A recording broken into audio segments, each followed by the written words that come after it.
Welcome to CCM Talks. I am Brian Covey, and I am here today with Regional Vice President Julie Johnson. So, Julie, welcome to the show. Thank you, Brian. Nice to meet you today for the first time, too. I know, it feels pretty cool. Yeah. I've done enough research, and I was looking at all the things you've done, and what stood out to me is you lead one of the best female-led leadership teams, not just female, but you're producing at a high level, 170 million, I think you said earlier, and you're leading a team. So talk to me a little bit about your leadership style and what it's like working on your team. Well, thank you so much. Well, first of all, the female aspect of it is really important to me. Most of our people are all women, which is kind of fun. And they're really driven, and they're strong, and they're just, you're nothing without your team. And so I just want to give kudos to them first. Yeah. Well, I can tell as you listen and you talked about your team, and I've heard you talk about them there. But I think it probably starts with you being a producer, and then you're able to coach people. So if you think about this, as what is it like when you work on that team? If a producer is thinking, okay, Julie could be my leader, what's different about a female predominant team than none? Right. No offense, but we get things done quickly, too. I believe that. We make decisions quickly, and we implement. There's no overanalyzing. Not that men are like that. I want to make sure that that's not the case, but the group of women that work with us, we're very decisive, and we move very quickly. So I think whether that's in sales or the operations piece of our business, I think you need that in both sides, for sure. Yeah. And you work in a very tech predominant market. We were talking about this in Seattle. What are majority of your buyers? You work with first-time home buyers, move-up buyers. What do they look like? Really, 80% first-time home buyers. These first-time home buyers are buying homes, 1 million plus. So I'm in the Seattle market. So my clients are mostly software engineers, scientists, lawyers. I'm right there in the tech hub where across the street's Meta, to the left is Amazon, behind me is Google. I've been there for about almost 13 years now. So those are my clients. Those are the rate shoppers that will go online and find the best rate possible.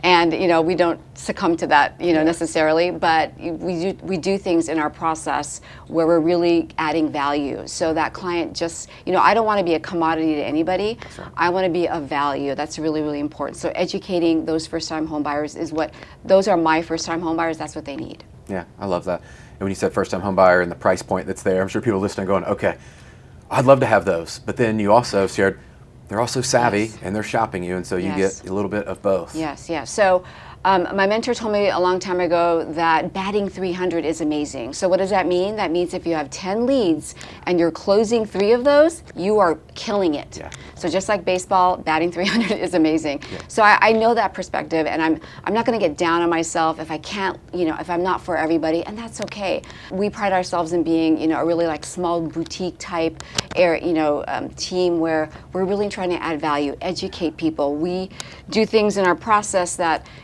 bring joy to the experience. And when you have fans from real estate agents who refer us, they do a great job of convincing their clients, hey, you need to talk to Julie and the Johnson team because they have an amazing process. So they don't say they have an amazing rates, they say you have an amazing process.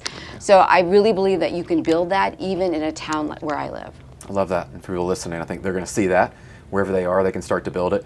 And part of this has come from, I know you've been part of the core 13, 14 years? Actually, 10 years in the core, and a coach for 7 years. Okay, so that was it. So now a coach there. Talk to me a little bit about that experience of moving from student, then all the way through now and coaching. Yes. I've been in the industry for over 25 years, so keep that in mind. When I was actually first introduced to the core, my mind was just exploding. I was sitting in a big conference room and just saying, wow, this is exactly what I needed. Because I think that when I grew up into the mortgage industry, no one said, you got to do this, you got to do that. So the core has provided me with tactics, like real tactics, not just woo-woo stuff, like you can do it. It's like, if you actually do this on Monday, Tuesday, Wednesday, Thursday, Friday, you could build a business. Yeah. So tactically, we know what to do. But then on top of that, in our industry, when somebody says, you should be the branch manager because you're producing all this business, well, you don't become a good leader because you're a top producer. That's right. Right? So I have stumbled throughout the years, burning and churning through great people,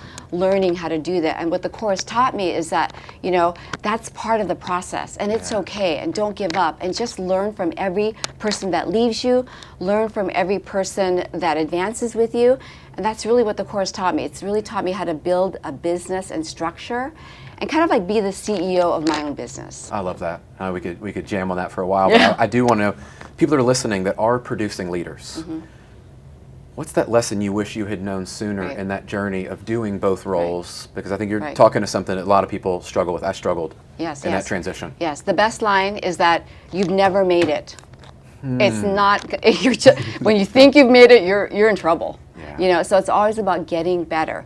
Every day I think about getting better, not about getting bigger. But guess what happens when you get better? You get bigger. Then you hire, and then you're learning and you're growing. And I just want to be a better leader, not just for my family, but also for the team members, right? Yeah. I want them to have great lives, and I want to get them to that point. Today it's about, you know, investing in my team more, where before my first 5 years in the Corps, it was about building my own business. Sure. So I pick up, you've got a lot of great energy, positive energy and all that, and your enthusiasm, I would imagine, keeping that high, leading a team in your own production. What do you do to maintain that? So I'm naturally a positive person. I'm not going to lie, and I can be annoying to some other people.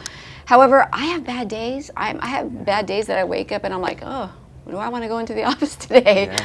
But I make sure that in my process, whether that's talking to clients or when the client actually goes under contract and is actually closing with us, we implement a lot of joyous things in the process. So it is very much strategic that you have to put that in your business all the way from the beginning to the end. And if anybody wants to know what that is, let me know. I'll let them know. I have actually a sheet on it, but you can implement joy in the journey for your clients. And it's infectious, and it makes you more upbeat and makes you feel like, wow, they're happy. It makes me happy. I'm adding value. We're all happy. Now, not everything is like Yes. that, but the majority of the clients are. I love it with that intent, and it's a good value add, which kind of leads me to social media, because you're sharing a lot of things on there. I heard you talk about you're building your brand. I saw that. Talk to me a little bit about what that journey has been like and the intentionality of building your brand on Right. social. 3.5 years ago, I made the decision that, wow, if I don't start getting on social media, I'm going to be really far behind. I think in my space 3.5 years ago, the real estate agents were doing a better job. And they still are today, to be honest. But, you know, I know that as a lender in social media, I'm not looking for like clients to find me online and say, hey, I want a loan from you. Like, that does happen, and it's wonderful. Sure. What I'm really looking for is my brand. It's my resume. So when somebody does get introduced to me, they can Google me, they can find me on social, and they, oh, she knows what she's doing. And so what I'm trying to do when I look in the camera, if you look at my content, it's very intentional. I'm talking to a first-time home buyer. I'm not talking about anything crazy about this product that we have that has 29 guidelines. I'm talking about, you know, what you need to do to get pre-approved. It's very simple. You have to dumb it down. I'm talking at a third grade level, because even though I have scientists and doctors and engineers, they don't know our, you know, our language. So it's really important that you're always speaking to your client when you're on camera. Yeah. What advice would you give somebody that maybe has hesitated or hasn't gone more all in like you have? Yes. Yes, it's scary. I'm not kidding. You know, I just jumped in it and I just said, I'm going to make a decision. I'm just going to do it. I'm going to be consistent. So when I started off, I posted 2 reels a week. A year later, I was like, okay, I'm going to do, you know, 4 reels. And then today we post every day something. And it doesn't take a lot of time for me to do that today, because when I started, it did. It took me a long time to batch content 10 reels. But today I can sit and do 10 in like 20 minutes. With a few different shirt changes, right? People say, you know, it takes a lot of time. That's not true. If you're intentional and you make the decision, it's not going to take too much time. So social media today is a very important in my business. I can tell. You've done a great job with it. Thank you. So I'd love to ask this question. This is always what, you know, I look for is beyond the numbers, all the success you've had, top producer, top female-led team, all these things you're driving, you've got these results. How do you make sure, and how do you define success outside of that? Right. Success for me is, you know, the money's wonderful. I'm not going to lie. It gives a lot of freedom for us. If I need to help a family member, if I need to, you know, leave a legacy, which I'm going to be leaving a legacy for my children, my children's children, it's so freeing, you know. And I've always been driven. I've always wanted to do really well financially, so that has been wonderful. But it's making sure that, you know, what I've learned from the Corps too is, you know, relationships are deliberate. So whether that's with your real estate agent, with your clients, you need to build relationships. So it's really about relationships. So something that's, you know, I'm a grandma right now. I have 4 grandkids. and they're from the ages of 10 months to 4 years. And because of the freedom that I have today, every Friday morning from 8 a.m. to noon, I'm able to spend time with them. And then I go to the office after. Yeah. But, I can't do that unless I'm intentional. Right. So everything I've learned, you have to be intentional with your family too. Yeah, amen. If you were going to give yourself advice in that journey, spending time with the grandkids now and the kids and all that things you love to do outside of work, what would be one thing you wish you had knew sooner? What I've done, I have 2 of my kids work for me, which is great. And I have 4 kids. Not all of them can work in the industry, but Sure. these 2 can. But I make sure that they know that, well, first of all, they have to work harder than everybody else. So, so that they're really wonderful and great. But my daughter, she's been with me for 12 years. She's my team captain. And I've just, she keeps me in check too, which is wonderful. But that is actually intentional because I can spend time with her. And then my son, who started, 2 years ago, right out of college, I get to watch him become a man. And so that is just, for me, is wonderful. And then my other team members are all like under the age of 32, so they're all young and they keep me young.